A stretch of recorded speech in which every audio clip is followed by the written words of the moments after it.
Welcome to our FYI show on this Thursday morning, a public service presentation here on KROS. Going to be talking with Regan Michelsen, going to be talking about, two organizations, Information Referral Assistance Service that she's run for a number of years, and the Benevolent Society that joined with IRAS just recently. I guess we'll go back to the beginning. Regan, you've run Information Referral Assistance Service for quite some... Yeah, I've for about 14, 15 years now. I worked there before under Jackie Finley, my boss at that time, and then I transferred into the director position, and I've been in that position for about 15 years, maybe a little more. What does that organization do? We're going to talk about both and how it works together, but Information Referral, what have you done over the years? Has the role changed over the years? Yeah, actually, we were established in 1979. We broke out of the Council of Social Agencies, a group of social agencies that meets monthly to talk about different services that they're all providing and what's available for the community. We branched out of that as an independent agency. We started really just as a referral agency, and then as the years passed, we saw different needs arising in the community and knew that we could step in and help with those things. So I think utilities was the first thing. Second to that was Pantries United, which was 1982. And then really from there, we've just kind of expanded tremendously. We do rent, utilities, medications. We do the MedTree program, which is through Mercy One. They do a fundraiser every year around the holiday season for prescription medication for people who have needs. That comes to Information Referral. We allocate that throughout the year for families who can't afford their prescription medications. We do the Backpack Buddy program. So currently we're serving just about 180 kids every weekend at all 4 elementary schools and the Clinton Middle School with weekend food packages to get them through the weekend when they're not in school. All these kids are identified by school counselors and teachers to be kids who would likely go without over the weekend breaks without our help. As I said, we administer the food pantries that are in town. Just a really, really wide range of different services. Because of the way we're funded, we're United Way funded, of course, and then we do some fundraisers. I write a lot of small grants through the year, but we don't get any state or federal money. So that leaves us a lot of flexibility on how we're able to help in the community. So we've done things as large as car repairs if they're within our means, helping to get people recertified for CNA licensing, things like that. I always say, there's nothing that we'll absolutely say no to right off the bat. If it's within our means, we'll try to help where we can. In doing this over the years, do you ever get surprised by the need, the demand, after sitting there doing it? And you worked in the office even before you became the director. Yeah. Do you ever get surprised? Yeah, I do somewhat. The surprise comes with where you see needs that weren't as large as they were in past years growing to be, much larger than what you've seen before. Whereas, food used to be one of our biggest things, and we're getting more, almost equal to more requests for housing than we are food over the last couple of years. And so those kind of things are surprising because, you just see the changes and what's actually needed. And this the school program too, the weekend program, again, a few years ago, probably wasn't on people's radar that was an issue. That's correct. We started that in I believe it was 2014. It was kind of a United Way initiative, and they said, hey, let's see if there's a need. And I kind of knew that there probably was because we administer the food pantries. I knew how many families we were serving every month, so I assumed that would probably be something that would take off. And after a very short time, we were in all the schools serving nearly 200 kids a weekend. In doing this, does it show a need for various things in the community, that there's still that demand for those types of services for people who need a little extra help? That maybe some people may not recognize that you need help from the public too in making all this happen? We do. We rely heavily on, community support because we don't get that state or federal aid. Our fundraisers support our fundraisers. If you have a contribution you want to make, send it over. We will put it to good use. If you want it to be used for a certain need, you just need to let us know, and that's what it will be used for. But yeah, community support is huge for us. We rely on the church network. as well as just individual community members to step in and help us out to help those in need. You mentioned Benevolent Society, something that was a separate organization providing against different services for the community. You joined together now. Tell us what about, I guess, how that all came about. Well, as two separate agencies, Benevolent Society has always been one of our food pantry sites. And so Information Referral would make the referrals to them to get the food, and then we'd send money over. We do quarterly allocations to support the food pantries that are under Pantries United. And then Benevolent Society always had a little pot of money that they wanted to use to help people with utility needs, but they didn't have the privacy or confidentiality to do that at the site that they were in. And so rather, they would send the money that they had allocated for, to help in the community, and that way to Information Referral, and we would do it. So it was kind of a cross of, money going back and forth. We provided service to the same people, and it really just came down to how can we meet the needs of the community better and more effectively, and this is what we came to. So, Are you still working on this? You think it's going to be maybe a more efficient use of the resources that are available? You're probably still working out some of the kinks in the plan, some of the issues, but you think over time this will become a more efficient use, because each organization was offering different services but have them kind of combined. Makes sense? Yes. I mean, when we would get a call at Information Referral, somebody needed steel toe boots or something, then we would be calling over to the Benevolent Society because they get some donated there for people who have that need. So before we would jump out and buy something, we would refer and see if they had anything there. With us being under one roof, everything's going to be right there. We're going to be providing all of the same services we did as separate entities, but we're just going to be able to do it under one roof so that clients can make one stop, get all the needs that they have met in one place without having to go back and forth. Busy with Regan Michelsen, and Regan mentioned one roof.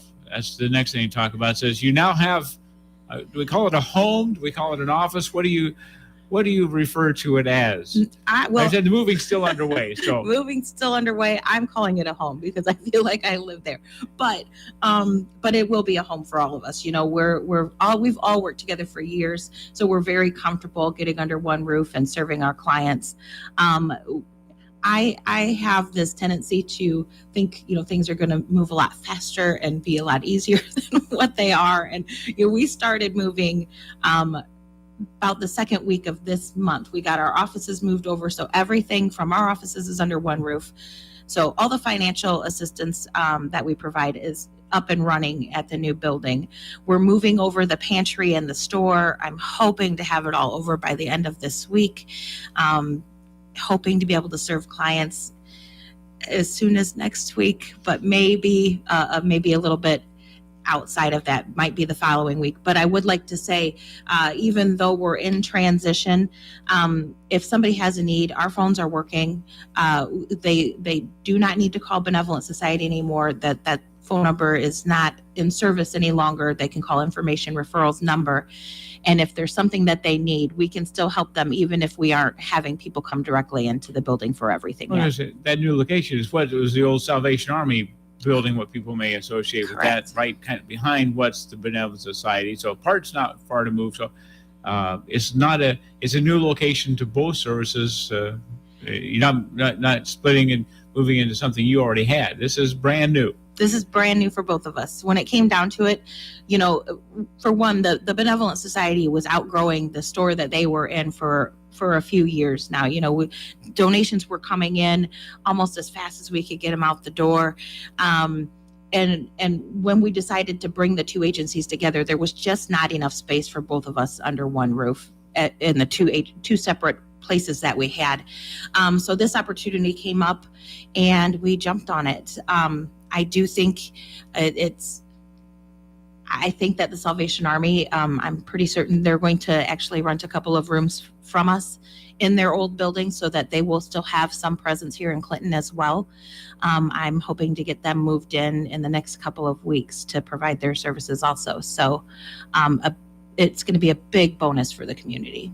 Reagan, between the two of you, it sounds like you provide a lot of services. Are there other organizations that you know of that provide other services to those in need? Are you maybe the biggest ones, but it sounds like you do everything, but are there other things that groups are doing that you know about? Absolutely. Like our biggest housing provider here in Clinton is the YWCA. You know, they do the rapid rehousing program, so they're serving a large population of people. We pick up what they can't do, so we jump in where for people that they might not be able to help.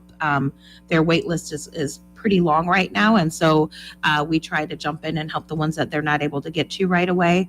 RSVP does a lot of things for the community there. We're working on the Holiday Network with them, which is our Christmas distribution to serve families with food and children with toys. They also do rent reimbursement, taxes, just a wide number of different things that they do there. Community Action is somebody that we coordinate frequently with, and they do utility assistance for people. So they do the LIHEAP program as well as a new sewer water program. So yeah, we do a lot of collaborating. Is that good for the community? Do you think? Yes, it is. It's fantastic for the community. You don't find fighting, you don't find jealousies, you don't find turf wars with in trying to get these services out there? No. You know, that's one good thing about Clinton is our agencies work together.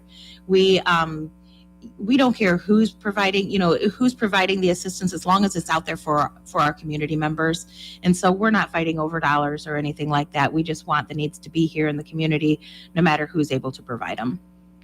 As you move forward on this, do you have ideas of different services you want to add to the list, or you think I can't do any more?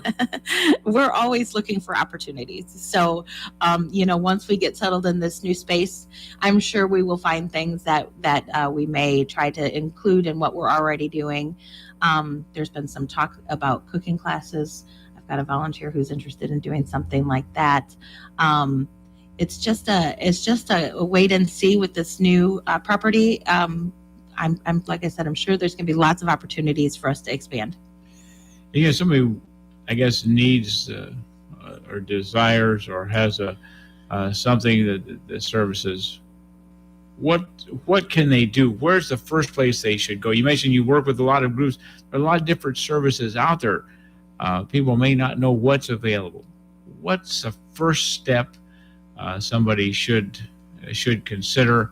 Where should they go first? Is that a fair question? That's a real fair question.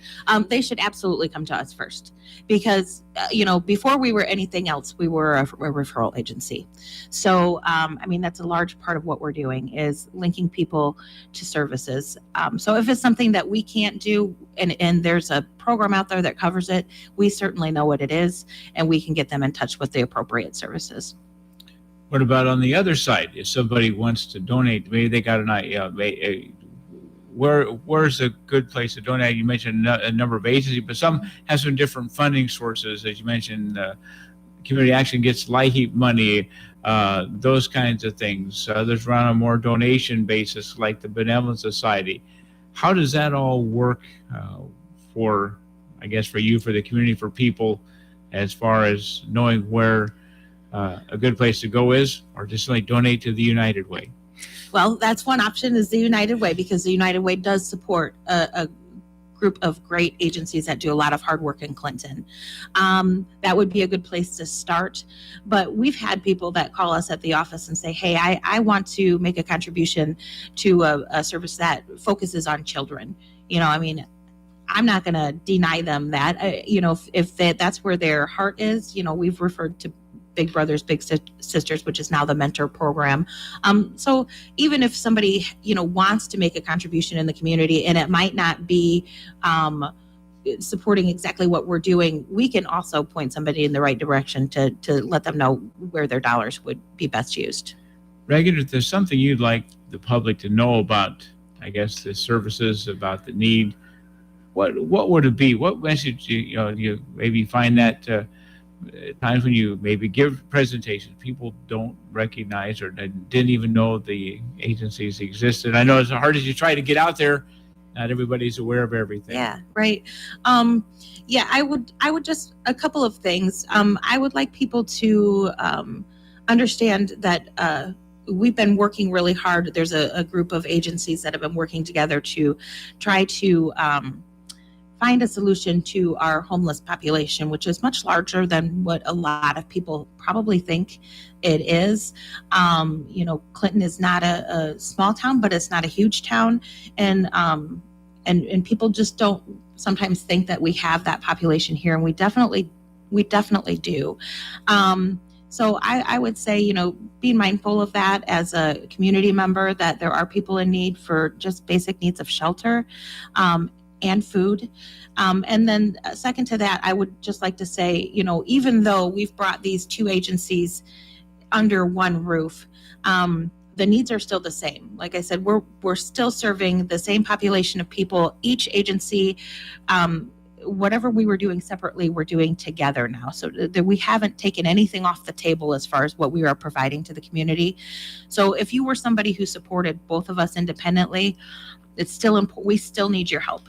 We still need your help because we're not serving fewer people. We're not doing fewer services. Everything's the same as it was. So if you supported us before, please continue to support us. If you supported the Benevolent Society before, I just want people to know that that's a very important service that is in the community. It's still there. It's just under a different name, but we're still helping people in the same way we always have. What's any predictions? You mentioned services. You keep growing. Says, are you, I guess, fearful the demand continues to go up?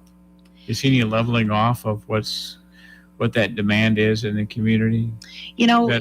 It's hard to tell. It's hard to tell because just kind of depends on this pandemic, and where that's how long that's gonna continue, how long people are not going to be able to work, how long the housing moratorium is over, so people are not protected by that anymore. So we're seeing a larger number of people asking for help with rent to keep in their apartments. So it's really hard to tell. It just kind of has to go with the times and what's happening in the world at the time. But I don't ever anticipate, unfortunately, needs to just go away. I think we'll always have needs around. If somebody maybe has services, or maybe they're curious, they say, is somebody addressing this need in the community? You think with all the agencies, you're addressing most of what the basic needs of those less fortunate in the community through all the various organizations? Are you hitting most of the high points? I think so. The one, as I said before, the one thing that I think our community is lacking a little bit in is shelter for homeless. We just don't have a real solid plan. The Victory Center has a great program there, but it is a commitment program. And like I said, that it's a fantastic program. I am not saying anything about that, but 2 weeks isn't a long time to be sheltered if you need something a little bit longer. And so that is one area where I think that we are falling a little bit short.